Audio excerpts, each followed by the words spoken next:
अमरावती शहरातील आरोग्यसेवा अधिक सक्षम, आधुनिक आणि सर्वसामान्य नागरिकांना परवडणारी करण्याच्या उद्देशाने स्थापन झालेल्या धन्वंतरी सहकारी रुग्णालयाच्या संचालक मंडळ निवडणुकीला यंदा विशेष महत्त्व प्राप्त झालं आहे.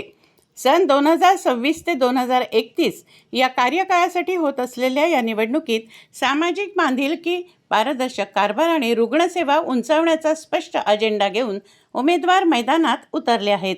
संस्थेच्या विकासासाठी सातत्याने कार्यरत राहिलेल्या व सामाजिक क्षेत्रात उल्लेखनीय योगदान दिलेल्या उमेदवारांना सदस्यांचा मोठा पाठिंबा लाभत असल्याचं चित्र दिसून येत आहे.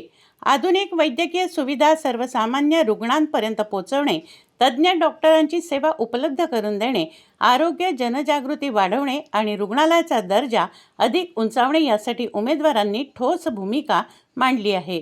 संस्थेच्या 6 गटातील एकूण 18 उमेदवारांपैकी 12 उमेदवारांना सदस्यांनी बहुसंख्येने पाठिंबा दर्शवला असून त्यांच्या विजयाची चर्चा परिसरात रंगू लागली आहे.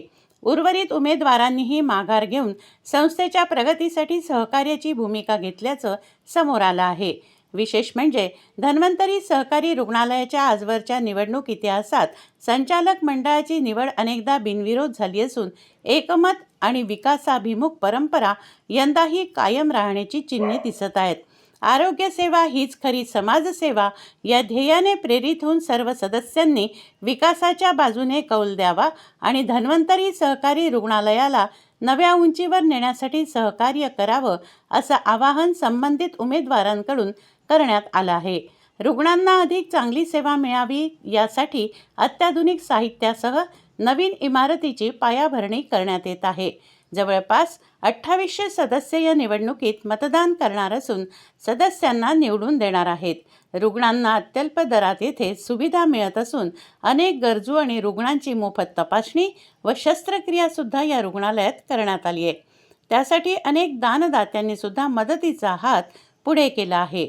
मंगळवार दिनांक 5 मे रोजी राजापेठ येथील अमरावती श्रमिक पत्रकार संघाच्या कार्यालयात झालेल्या पत्रकार परिषदेत या संदर्भात आमच्या प्रतिनिधींशी बोलताना प्राध्यापक अशोक ठाकरे व डॉक्टर O.G. मुंदडा यांनी माहिती दिली. मी डॉक्टर O.G. मुंदडा विद्यमान कार्यकारिणीमध्ये धन्वंतरी सहकारी रुग्णालयाची जी कार्यकारिणी असते त्याच्यामध्ये मी उपाध्यक्ष अच्छा दर 5 वर्षाची निवडणूक धन्वंतरी सहकारी रुग्णालयाची DDR कार्यालयात ती घोषित झाली आहे. आणि या निवडणुकीकरता मी जे आपलं पॅनल तयार केलेलं आहे त्या पॅनलला तुमच्यापर्यंत पोहोचवण्याकरता ही पत्रकार परिषद केली आहे. त्याच्यामधले जे डॉक्टरमधलं निवड करायचे लोक होते त्या सगळ्या 6 लोकांची निवड बिनविरोध झालेली आहे. बाकी सर्वसाधारण गटामधनं किंवा बाकी रिसॉर्ट कॅटेगरीमधनं जी आमची पॅनलमधली नावं आहेत ती तुम्हाला आम्ही एका पत्रकाद्वारे दिलेली आहेत.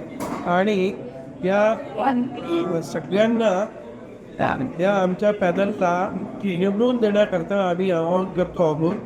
खूप लोकांनी ज्यांनी आपले अर्ज टाकलेले आहेत त्यांनी स्वतःहून ते अर्ज मागे घेतलेले आहेत. त्यांनाही आम्हाला धन्यवाद करायचं होतं. प्रत्येकाची नावं मला घेता येणार नाही. पत्रकार परिषदेची उद्देश हाच होता की सगळ्यांपर्यंत माहिती पोहोचतो. मी प्राध्यापक अशोक रामभाऊ ठाकरे, कार्यकारी संचालक तरी सहकारी रुग्णालय.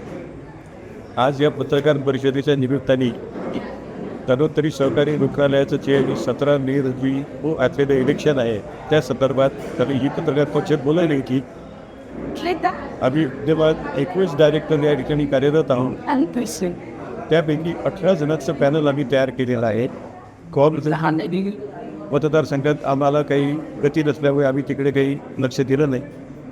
आमच्या 18 पैकी 6 डॉक्टरांचे नाव बिनविरोध निवडून आलेले आहेत ते आपल्यासमोर आम्ही सांगितलेले आहे. त्याबरोबरीत 5 लोक त्यांचं इलेक्शन व्हायची शक्यता राहील.